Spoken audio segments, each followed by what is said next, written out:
that was why all the pirates gathered there. It's a bottleneck, and you can just wade in the mangroves. You can see any ships going by. You go out and steal everything. There was always a culture of piracy, and it was mainly the Malays, because the Malays were great seamen. So here in Thailand, for example, in Phuket, the Thais they've never been good sailors. You just don't see Thais sailing. I mean, it was always the Thais were agriculturalists, horsemen, soldiers. So they spread over land, and when they came down the peninsula, for instance on Phuket, they all just stay inland. That's where the better agricultural land was, and they didn't get raided by these Malay prow groups.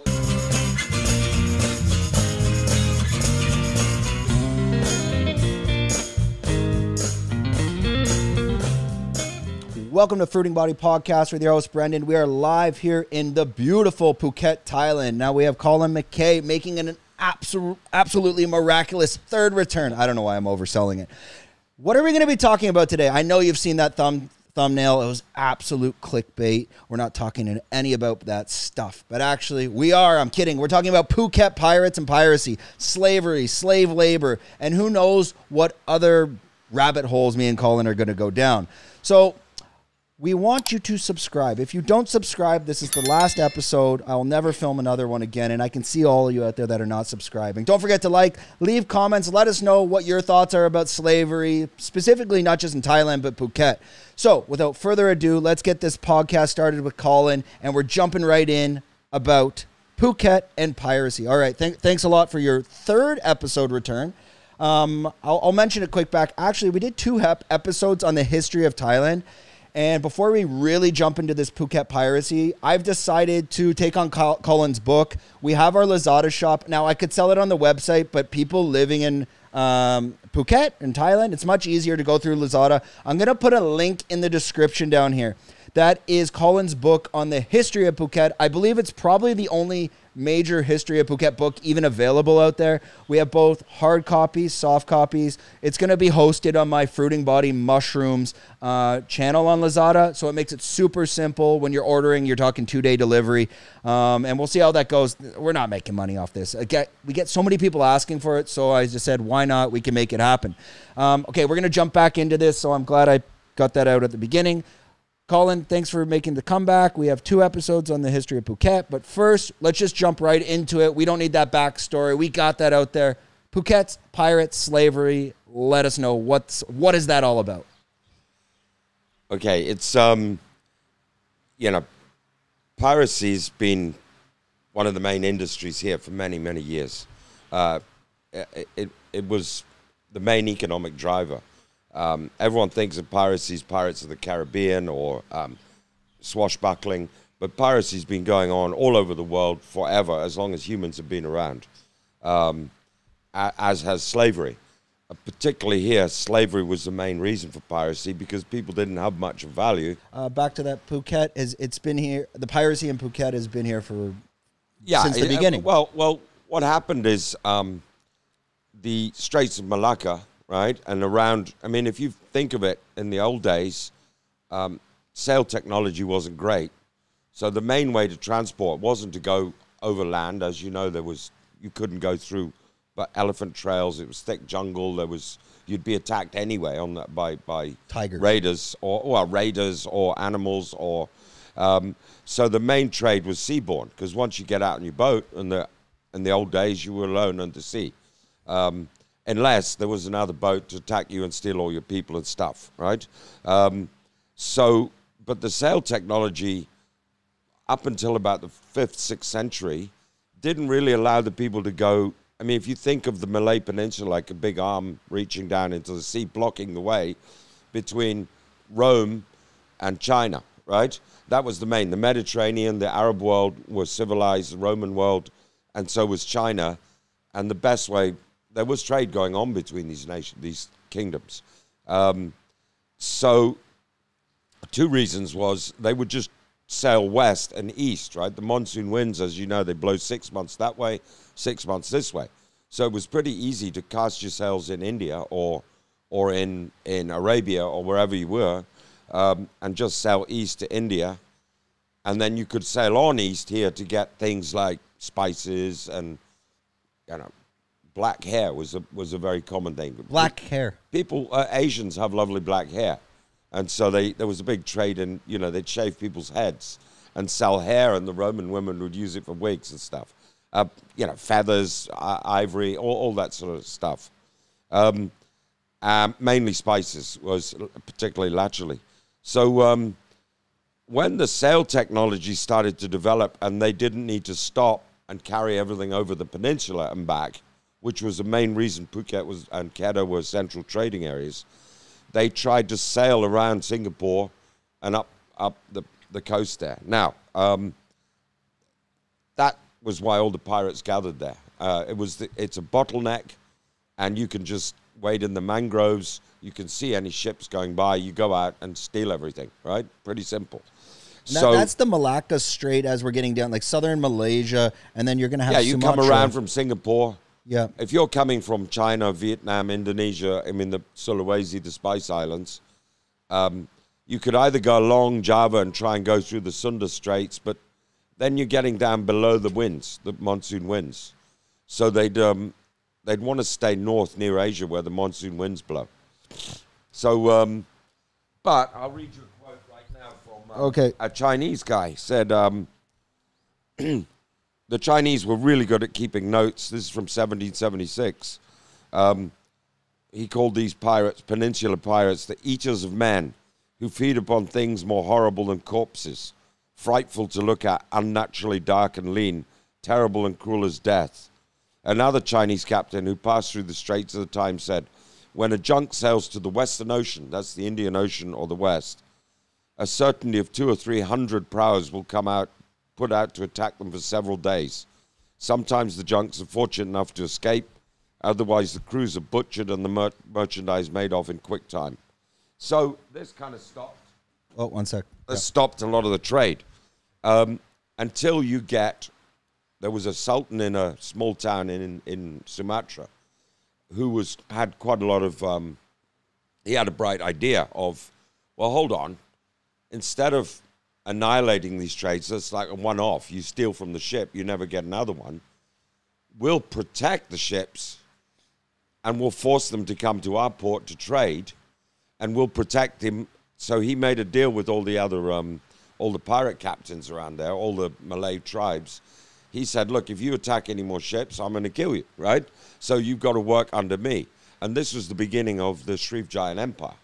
Srivijaya was the first big empire, and it came from piracy. It was a pirate empire. And so they forced all the Indians to trade there in Srivijaya, near Battambang province now. Which is Sumatra. In Sumatra. And the Chinese had to trade there. And they were happy to do that because they weren't going to get killed going through. So that was all due to piracy, the same as the Kingdom of Malacca did the same thing a few centuries later. The Sultan of Malacca, who was himself a pirate, did the same thing. He said, stop and trade here, and we'll let you trade, and we'll replenish you. And, of course, that generates much more money than just killing the next ship guy and stealing his captains, stealing his people, stealing his goods, because they ain't coming back, right? And these would be like kind of when we refer to like Hong Kong junk boats. Oh, yeah. There was the Chinese ships were big, 100, 150 feet, these junks. I mean, if you've seen the pictures of, what was the big Chinese captain in the 14th century who used to take trips to Africa, and that guy wrote a book saying he got to the Caribbean. Name escapes me. But they showed at the same time the caravels of Santa Maria that Columbus sailed across. They're about this big, and these junks are like this big. I mean, they were way ahead in boat technology. So there was always a culture of piracy. And it was mainly the Malays, because the Malays were great seamen. So here in Thailand, for example, in Phuket, the Thais were they've never been good sailors. You just don't see Thais sailing. I mean, you do now because the king decided it was a good sport, and so rich Thais go sailing now. But it was always the Thais were agriculturalists, horsemen, soldiers, right? So they spread over land, and when they came down the peninsula, for instance, on Phuket, they all to stay inland. That's where the better agricultural land was, and they didn't get raided by these Malay prow groups. What year are we talking? Well, we're talking all the way through from when the Thais first came here on the 13th, 14th century. And we're talking like the Thais of the culture of the Thais, because there's many different cultures that have been in Thailand. You have the Han, you have the Burmese. I mean, these are all, you have well, no, we're talking about the specifically Thai people, which sort of, they say means the free people who moved down south from when the Chinese Empire expanded. They always wanted to stay out. They are free people, as you know. They don't follow the rules a lot.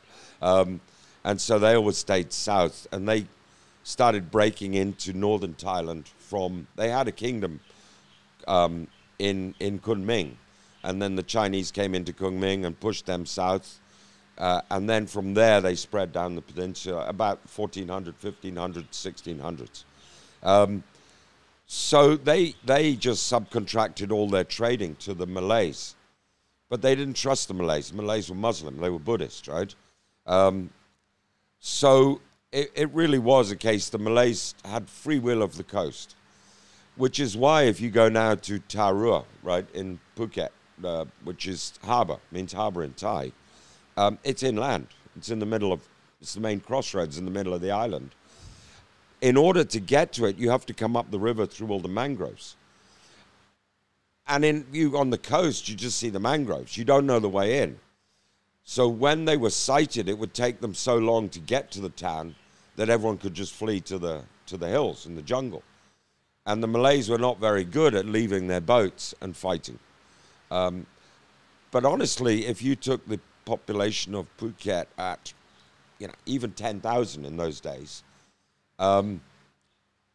you would have people like the Bugis or the Ilinun, who were the seafaring pirates at the time here, who would come in 150 prows with 30 to 50 men on each prow. So you'd have an army of 3,000, and the Bugis themselves used to wear steel helmets with nose pieces like the Normans, the conquerors, chainmail, and they'd be arriving, and there was no one could stop whatever they wanted to do. So they'd steal whatever they wanted.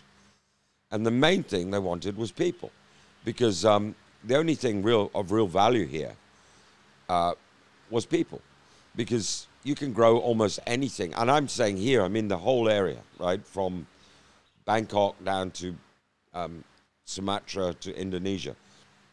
It was full of jungle. So I think it was King Mongkok said, as late as the 1880s, he said,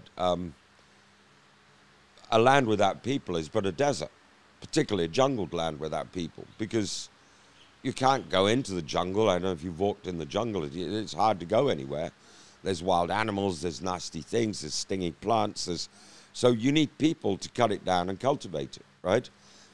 You need people to fight your wars. You need people to have sex and breed, so you have a population. So it was always very underpopulated here, unlike India, which was overpopulated. So the most valuable thing for these lords or anyone powerful was to have more people under you. And so they used to call them lords of men here, not lords of the land. They were lords of the people. So it really depended how many people you could get under you, which is why when they had fights amongst lords here, they tended not to kill each other, right? They would jump around and say, they'd lots of flags and elephants and trumpets, but as one European said, who noticed, he said there's a lot of bravado but not much fighting, which is why, and the Malay pirates were the same. They needed their men to fight. And also these lords who, let's say the king was going to war with Burma, he would call on his lords and they'd have to bring their people. Again, that formed armies. He didn't want to lose all his people fighting for the king, so he'd show up to do his duty. So you would often get just a couple of strong men go and have a fight. And it's been pretty much glamorized about these great big battles here, because the Turks who did kill people, they came out and were mercenaries. The Portuguese who came out, they killed people, right? And you fought them, they killed you. So they were used as mercenaries. The Japanese, the Ryukyu Islanders, they were big pirates. Ryukyu Islands are like Okinawa and Taiwan. And they used to come around. Japanese pirates were coming all around this area. So, you know, the sea's a highway. And once you're on board with your boat, you can go anywhere. Were they all coming out here, like not specific to Phuket? It was like a slavery trade harbor where they were trading? There was big slave trading. Near here, there was Kedah, was a slave trading center. And the main one was the Sultan of Aceh on the north of Sumatra, was a big slave trader. And so Indians would come over and take slaves and bring slaves, right? Which is why people would be so mixed up. You know, then, but it was more the trade as well. The trade going on meant a lot of ships. So because they had to funnel through this little area in the Straits of Malacca, you knew that all the trade going east to west was coming through, and you can cross it you can almost see across it in further south. So it was very easy to catch any valuable ship. And this is the trade, again, going between, I guess that would have been called the West back then, meaning India, Europe, all the way. As it went on later, when the spice trade started, which was the most valuable trade, because, you know, people wanted nutmeg, they wanted pepper, they wanted to make their food taste less shit in the winter, right? You've got meat that goes bad. You had to cure it. You had to kill a lot of your animals. You could cure it, right? Salt, they had salt. But if you could start adding lots of spices, it was also a show. If you were rich in medieval Europe or Arabs, you had all these amazing spices from the East. And they thought, you know, it gave you a bigger hard-on, it did everything, it saved everything. They were amazing cure-alls. And so the price of a nutmeg that you could pick off a tree in Indonesia there would be, you know, keep a family going, a normal family going for a year. So massive markups on the trade. That trade was always run by the Arabs from about the 4th, 5th century until the Crusades came, right? 10th, 12th century. And that was when Venice took over buying, the spices would come up the Red Sea and come from the Indian Ocean. Excuse me. I've got a flu today. Yeah, Colin's a bit sick today. They'd come to the Levant, and then they'd trade to the Mediterranean, and they'd go up to Middle Europe, and Venice backed the Crusades because they knew they had all these crazies coming down from Europe, and they took over all the ports, Accra and Constantinople at one point, Jerusalem. They controlled the Levant and the Egyptian coasts, and Venice gave them all basically free shipping, free rides, free service if they could do the spice trade. So when these other kingdoms further west, namely Spain and Portugal, under King Henry the Navigator, he said, well, hold on. Why is Venice so rich? Venice was the richest place on earth, right? 14th, 15th century. 14th, 15th century, 13th even. He said, well, hold on. Maybe we just sail west. That was Columbus. We just sail west because we think the world's round, right? Or the Portuguese said, well, we can just go around Africa, right? They didn't know how, but they figured it out. And Vasco da Gama went round and got to India. And they said, well, hold on. We've seen that these boats are unarmed, right? Because they don't fight much, right? And they've just, the Spanish, the Iberians have just kicked the Arabs out of Spain. And they did fight. The Moroccans, the Moorish did fight. So they said, well, we'll just control that trade by being brutal, right? So they went in, and that's why they took, you know, Mozambique, Cape Town, then up to Nairobi, then Oman, and then India, and eventually they took Malacca, which was the center of the trade, right? In 1411, the Portuguese took... Well, they're basically just following the coast all the way down. Yeah, they were just taking all the trade centers. And they said... grab some water if you want some water. No, it's just bunged up. But they would they were exceptionally brutal. You know, they would just attack and kill anyone who resisted them. They'd burn the villages. They'd put people on spikes. They'd, you know, rape all the women. And in that way, they got control. Just a few guys. I mean, there wasn't more than 7,000 or 8,000 Portuguese troops and sailors controlling the whole... And that's why when you go to these places like Excuse me. The island, not Langkawi. What's the small? Not obviously not Malacca. The other small one in Malaysia that we all fly to when people want to do visa runs. With the street art, it's so Penang. Penang. That's when you go there. It's all this like Penang was nothing then. Penang was it was the British who developed Penang, but suddenly you had all these Portuguese ships laden with. I mean, the Spanish. They tried to go west. They had this Treaty of Tordesillas where they went to the Pope and they said, look, we're both trying to get to Asia. The Portuguese, while being blown off course to get to Africa, found Brazil because it kind of sticks out in the Atlantic, and they were blown there. So they claimed, hold on, there's some land here with, you know, potatoes and whatever, tobacco and all this stuff they could trade. And the Spanish went to get to the Indies, as they called it, India, and they hit some islands. There wasn't much gold, but there was a lot of good stuff, and they called them the West Indies, right? That's the Caribbean, the West Indies. So, and Columbus claimed that was India, but it wasn't. It wasn't until later that they realized there's another ocean to go. So they said, right, what are we going to do? We're going to fight each other, and the Pope, very nicely, because they paid him a lot, right? He drew a line down the Atlantic. He said everything to the west, and it was slightly more. He took off a bit of South America so they could have Brazil. The Portuguese could have Brazil. Everything to the east is Portuguese. Everything to the west is Spain. So the Spanish eventually found their way across Panama. They found their way around Argentina, Ferdinand Magellan, around the Cape Horn, and they arrived here.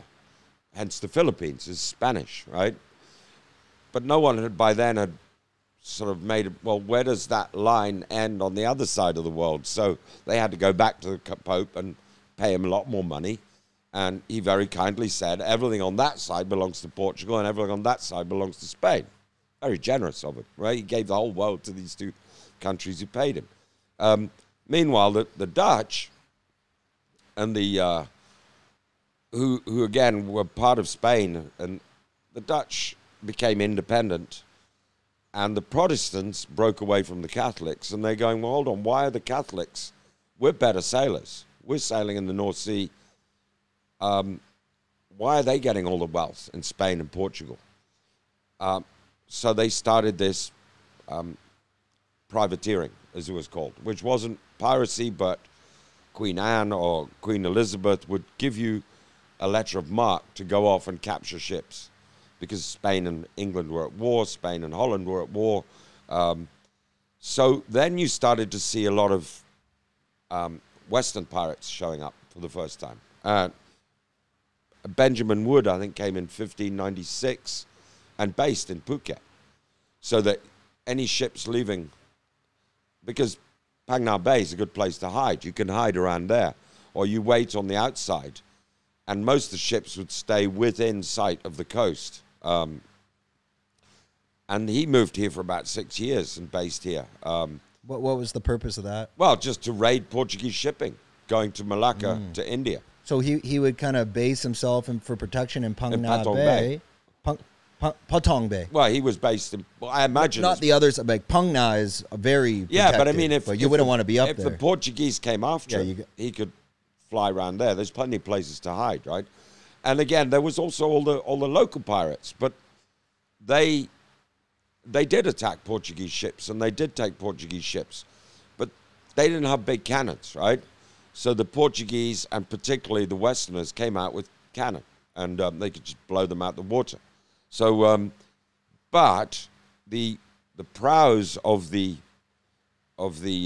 locals were much faster. Those sleeker ships, right? The prows. Now you're talking Phuket local, Thai locals back. Yeah, Malays from here. But they were this was a essentially Malay state before the Thais came. And that's what you explained in our last podcast. The whole word, just even behind in Patong, Jun Saling. This is not a Thai word. This is a Malay word.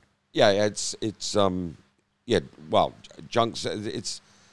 It's the Ceylon people were the boat people around here, and they were all pirates. They just went up and down the coast. So they could pull up here right now, and they would come in at night, moor somewhere where people didn't see them. They'd get into smaller boats, raid a village, 500 men or 300 men walk into a village. They'd take everything, they'd take all the people. They'd go 4 days down the coast and sell those people. Because slavery was everywhere. Everyone was a slave. Meaning like Thai jungle people living out there, they try to be... Well, or even other Malays or whoever. I mean, people lived on the riverbanks where they could cultivate rice. And they would trade often with fisher boat people. The boat people were coming up and down, and they would trade seafood, and they would trade whatever they could trade. They'd find tin, But the pirates were just people stealers. So they'd come and they'd steal whatever else you had, but no one had anything else. They had mango trees, they had pepper plants, fine, you could steal them. Or you could uproot them so that took them out the pepper business, so your pepper was worth more. So the Sultan of Kedah would often come up, like the Burmese when they attacked. They destroyed everything. So they uproot all their plants, they kill all their trees, so their agriculture's dead for a few years. The fact that the remaining people who'd hidden and starved is a point that you don't hear much about the great victory when Phuket kicked them out. Most people died from starvation after, because they destroyed much of their crops. Now, so the Westerners came out. We're talking another famous guy who actually wrote about it quite well was James Lancaster, who was a relative of, I think he was 1590s, so it'd be Queen Elizabeth. He led a serious expedition out here with 6 ships, and they caused a lot of trouble for the Portuguese in the 1590s. Benjamin Wood, Davy Jones was another guy who came out from the Caribbean. Remember, it was very easy to come across from the Caribbean. You sail a month or two, and you just do it here. And Madagascar was a big, another place where the route had to get near the grass and went round Africa. Were they going from the Caribbean? Were they going Pacific or Atlantic? No, they would come across Cape Horn, Madagascar, Mauritius, or Ile-de-France, and then over here. But here was good because you could hide. You could hide and wait and then go and attack people. And India, of course, was very rich. So they did. If you look, have you heard of Captain Kidd at all? Yep. Captain Kidd was given a letter of marque by the governor of New York. He was when it was Britain in 1690, I think 1680. The governor of New York gave him a letter of marque to go and attack French ships, right? And he cruised all the way around to Ile-de-France, and then he was cruising off the coast of India, and then he came over this way, and there was a big ship called the Kedah Merchant, which is trading between India and Kedah. And it was an Armenian-owned ship, Armenian agents in India.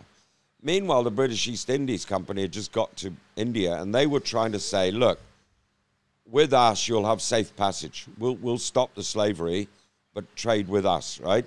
Use our ships, put your cargo on our ships because they're safer than your ships. Because an Indian ship coming over the pirates could take it immediately. So we'll take a ship over, and they would take the cut of all the trade. And Captain Kidd attacked this Armenian ship, and it had all the goods on from quite a high up Muslim that the British had made a deal with. It had a British captain and some French sub-captains and Dutch. It was an international trading ship. And Captain Kidd captured it. And they decided that was illegal. So he became a pirate. And when he got back to New York, they hung him there and put him in a gibbet and sitting in Manhattan, lower Manhattan, till his body rotted in the air, Apparently stunk out the whole of South Manhattan. But he was based around here. The Parmentier brothers were some French pirates who came out to base off Sumatra on the other side. And they raided across here. And they would also go into stealing people and selling them in Aceh. If they didn't see any ships for a while, they had to make some money. So they'd go and, if there were any fishermen, they'd catch them. They just gathered people. But this is all pre-tin mining at this point. Well, yeah, because when the tin mining came, again, you couldn't you couldn't go anywhere outlying. You couldn't do any development or anything because if you set up an encampment to do tin mining, people would hear, oh, there's a bunch of Chinese or over. The pirates would go and catch you all and take you. I'll give you one point. Yeah, one sec. If you're listening, he's just grabbing a quote from the book. So we're now discussing about the tin mining, and especially I think the last time you were on, even the expeditions to get to those tin mines, let's say in Katu, we can see the klongs. People were not trekking through the jungle to these places. They were taking the klongs to get in. Correct. Well, in Katu would be inland. But on some of the islands in Phang Nga, there was tin, and they just couldn't be mined. Look, the fact... One sec. Sorry. Yeah. The fact is that all trade, local trade, was impossible. So this place couldn't develop with the pirates. So what happened is when the Dutch came, the Portuguese sort of ignored it, and they just traded with the centers. They did set up a fort here in Phuket, which they were kicked out of by the locals, again, the Malays. The Dutch then came and said, look, we want to control the whole trade. So they tried to attack and just demolish all these pirates, but they couldn't. They were far too numerous, and, what could one Dutch ship... Remember, they could see a ship coming with its tall masts long before the ship could see them. And they were quicker. They were quicker. So if the wind stalled, which it often does here, they could come in at night. Remember, these ships would have, two cannons at the back, maybe, mounted little hand cannons. But if they couldn't turn and broadside them, they could approach at night and just jam the rudder, get in underneath. Now, they could fire muskets down, but they could come with 50 prows, infest the ship. So, they used to have to put netting up to stop these coming, how agile these Thais and Malays can be. They would climb over and just take the ship, 500 men against 15 on the ship. The other way they would do it was just jam the rudder with a piece of wood. And so even if the wind came up, the ship was done. And they could come in from behind and get on board. So there's many occasions when the Malay pirates took out European ships. And were they stealing the ships as well? I don't know the answer to that, but I think they didn't know how to sail them.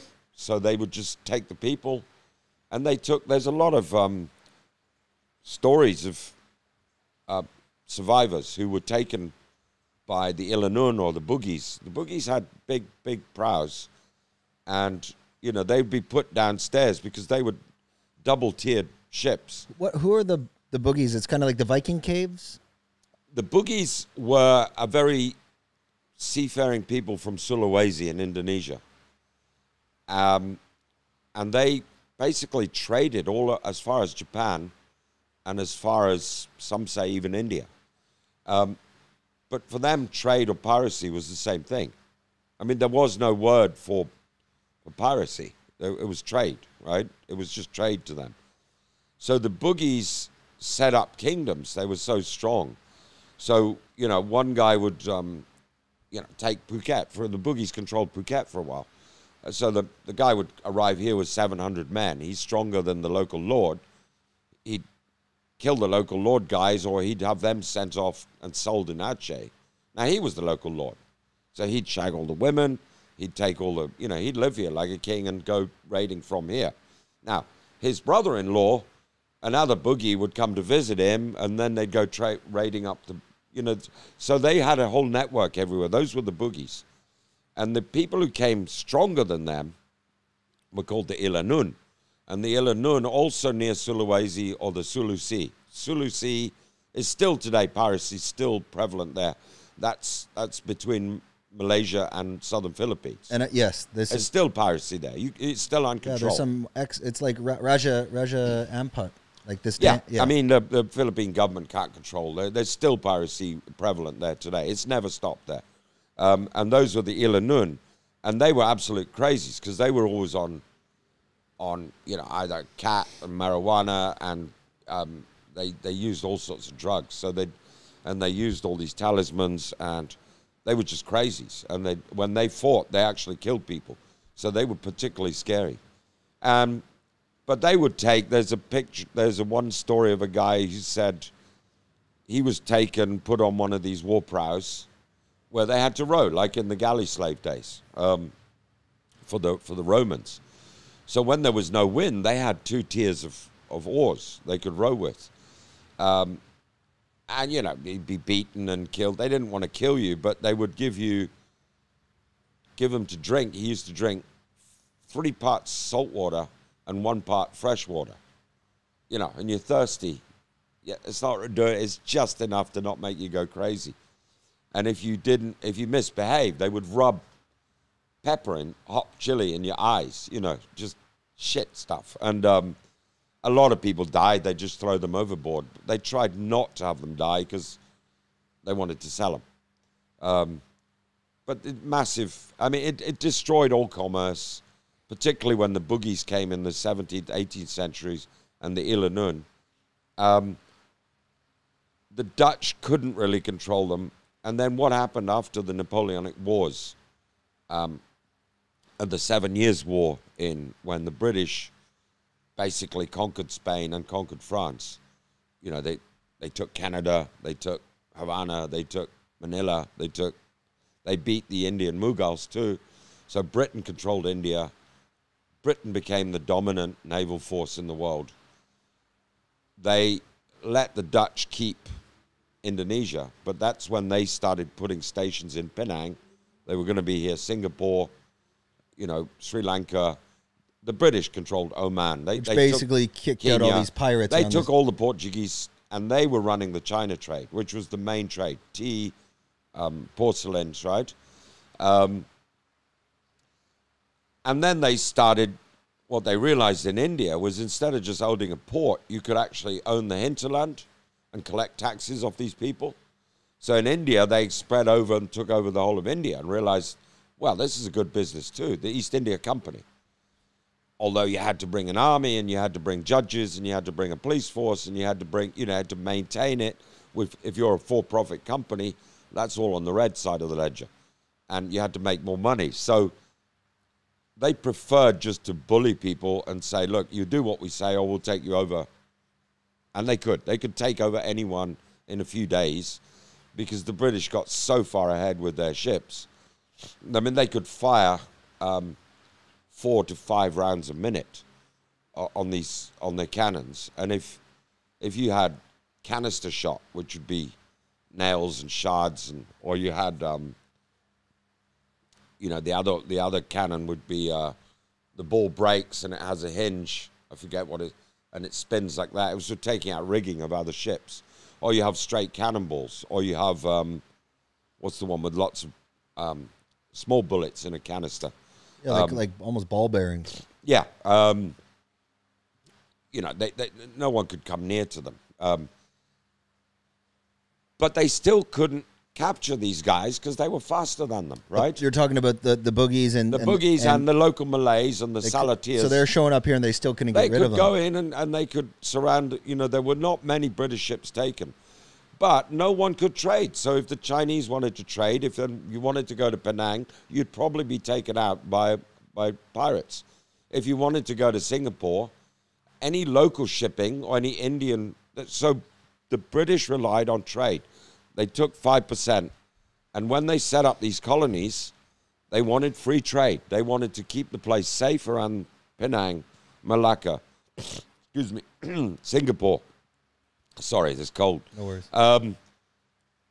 So they started really attacking the pirates. And that was no good until the 1820s when they got steamships. Because now they could go after these guys. They could catch them. Yeah, and they didn't need to have... I mean, there's a story of Koh Lanta where one of the early captains of a steamship, they brought 2 steamships between Singapore and here, and just destroyed all the pirates' nests, all the way up, because they had Burma. The whole coast was clean of pirates. Vicious. These captains were like 27, 26 years old. They had a big team, like, on the ship itself. Not so much. Excuse me, guys. Grab some water. One sec. You want some water? Yeah, one sec. It's okay. We're almost up to an hour. And I think, and this is bringing us right up to the point of, I mean, I don't know, we got to tread lightly here. Maybe living in Phuket, some of those pirates might still have ancestors here. Well, just to round the story off, it was when the British got steamships that they destroyed pirates here. They went after them, and suddenly commerce could begin. So, you know, Chinese could come and set up tin mines and carry their goods to, you know, from Penang. They started coming up to Thailand, and that led to the development of Phuket. But it led to the development of the whole peninsula, right? So when rubber trees came, people could go out into the jungle and living out there alone when you couldn't live alone. You had to live in villages and be ready to flee before. So it was the British who did that. But meanwhile, slavery continued. British only abolished slavery in 1830s.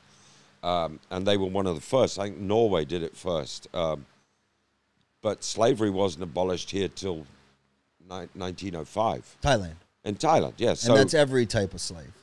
Yeah, well, when Bowring came down from Hong Kong to negotiate with Siam to say, we want to run your country, we don't want to colonize you, but we want all the trade, we want all the wood, we want all the mining, we want everything.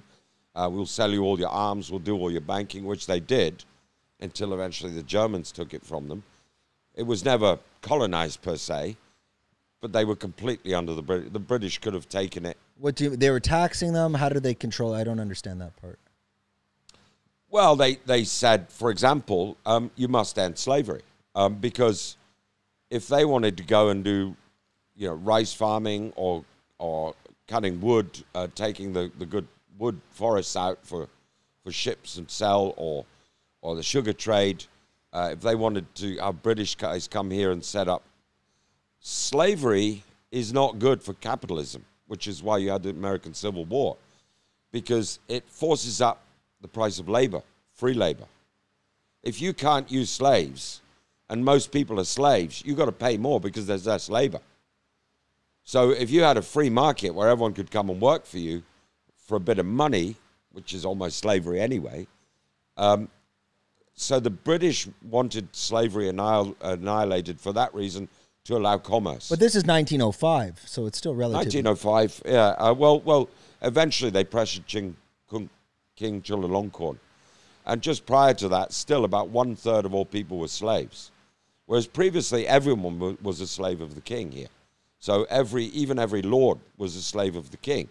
So the king would allocate you how many rice fields, and you could then sub-allocate that, and you were the lord of... They measured them in rice fields. I forget the Thai word. Probably rye or... no, it was... I lost the word. It's probably how they measure land. But they measured how many rice fields you were entitled to under the king. So everyone was a slave, and then slavery was abolished here, which, you know, isn't that bad. I mean, it was 1970s. It was. But then how is the British getting a piece of the pie? Sorry? They're abolishing slavery. They're bringing commerce, and then where's the benefit for the British? How are they getting paid for that? What's their incentive?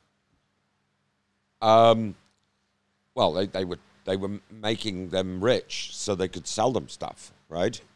So they could trade them textiles, clothes, all the stuff they're making in India, guns. And then would they get like a deal on the wood where maybe they're getting... Well, then they would take all their sugar, and they did all their shipping rights, they would do the banking, they would sell them all their armaments. I mean, business is business.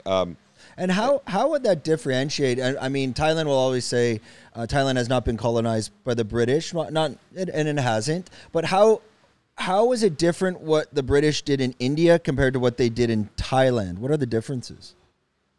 Well, they didn't put in directly the army, and they didn't put in district officers and judges and a governor, right? Which they did in the Malay states, right? So But why not do that there? Is there learning from Well, because it costs a lot of mistakes? money. Yeah. So it's Costs a they lot of money. realize, hey, if we're setting up and we're bringing an army into India, this costs us money. Is there a way we Well, can? they were bringing Indian sepoys over to run everything in Malaysia, and you have to maintain the army. You have to maintain that. You have to collect taxes. That's just a headache, right? It's better if you say, look, give us all of that, or we'll take you over, and they'll go, okay. There were benefits to the Thais as well, but the Thais were clever. I mean, they said, well, hold on, we'll negotiate with the Russians, we'll negotiate with the Germans, we'll negotiate.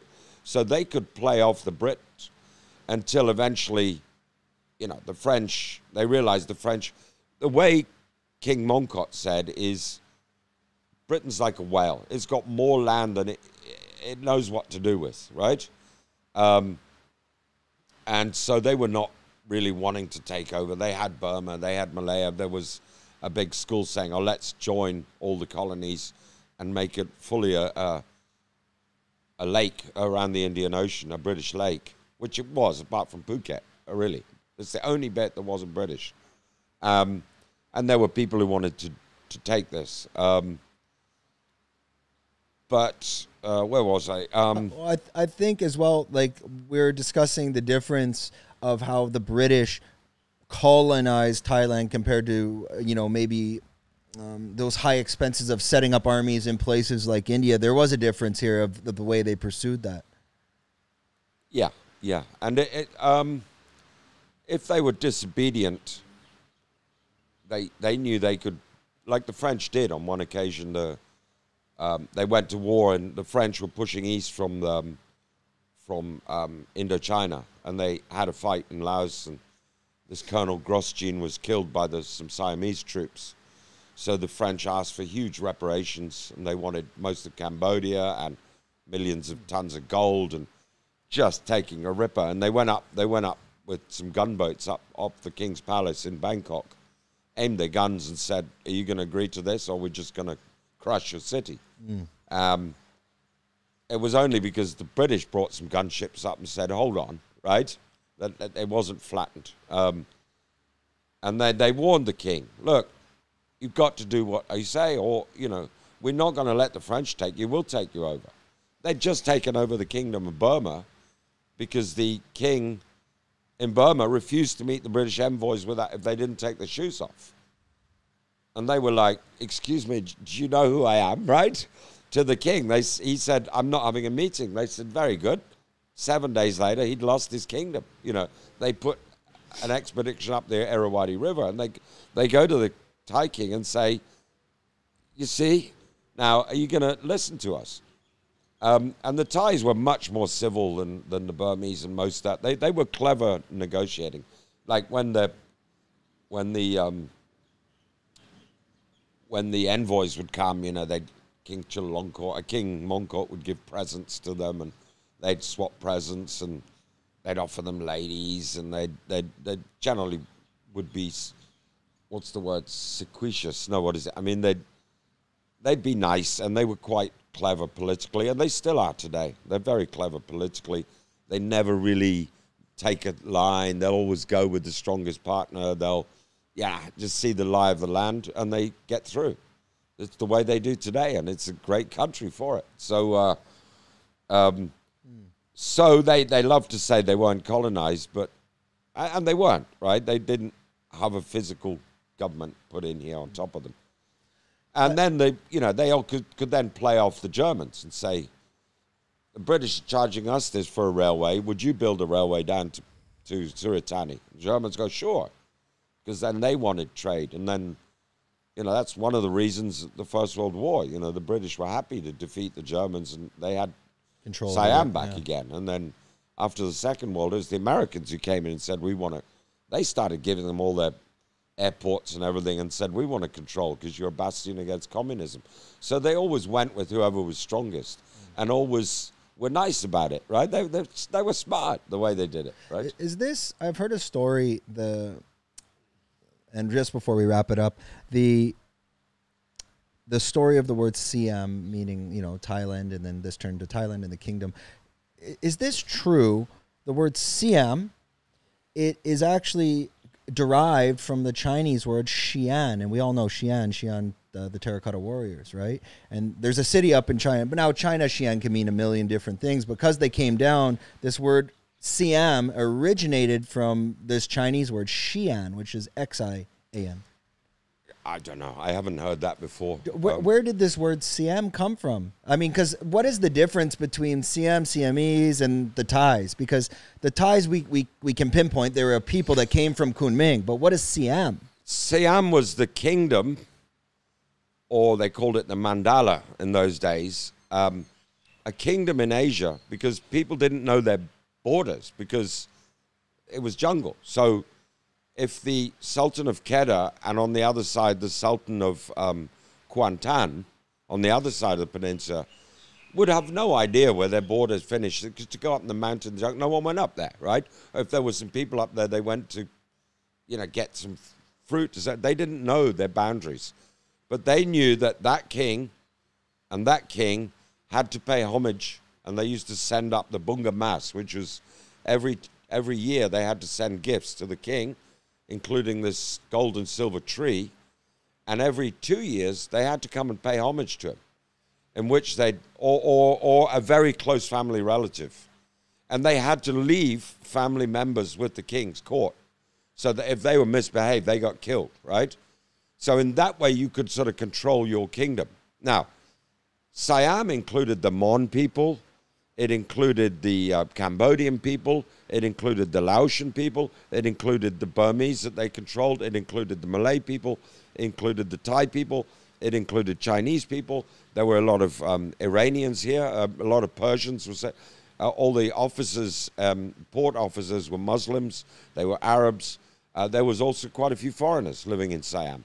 So it was like an intercultural place, kind of like Malaysia is still today, although it's partition. You've got Burmese, Indians, Chinese.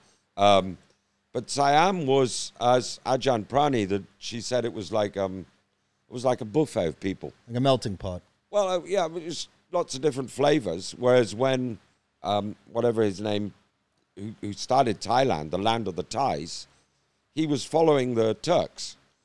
In that, I think I mentioned that last time.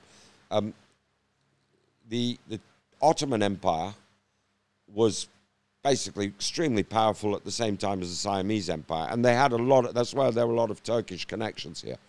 And so when the Ottoman Empire was getting smashed to pieces, and they were losing the Bulgars and the Arabs, and that were all splitting away from the Turks, out come Ataturk, and he said, we're making Turkey the land of the Turks. We'll give away all the rest of our old empire, but we're going to stay strong where the Turkish people are. So we'll give away the Bulgars, we'll give away the Greeks, we'll give away the Slavs. We're not in that position anymore, but we're going to keep. And it was following Ataturk that, what's his name, this military minister. In Thailand. I'd have to look at his name, Basici, who created Thailand in 1942. He said this is similar. This is the land of the Thais, because they had lost all Malay states. They'd lost Indochina to the French. So he decided this is the land of the Thais. And remember, that was when nationalism was starting instead of kingdoms. It was before everything was a kingdom, right? But once you got into America and then France and then nation states became more important than kingdoms. So that's Thailand, and everyone later, for example, Chinese were predominant here, right? They ran all the business, they controlled everything.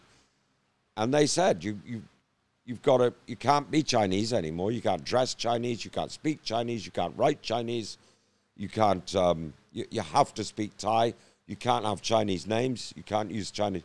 And so they all took on Thai names. So if you notice here, a lot of Tan, because they were all the Tan family. So it's Tan Tui, Tan Tanit, Tan, all the big families here are all Thai families. They're all Thai Chinese with the name Tan in their long Thai name, right? So that was it. So Thailand was made out of Siam. I'm sure there's many theories as to the name of Siam. Yeah, I forget. I might have read it in a book. But that was the name. Sia, it goes as the Sia was people in the Roman Empire who were not Indians, who were further east from Asia, were known as Sia in Roman, in Latin, right?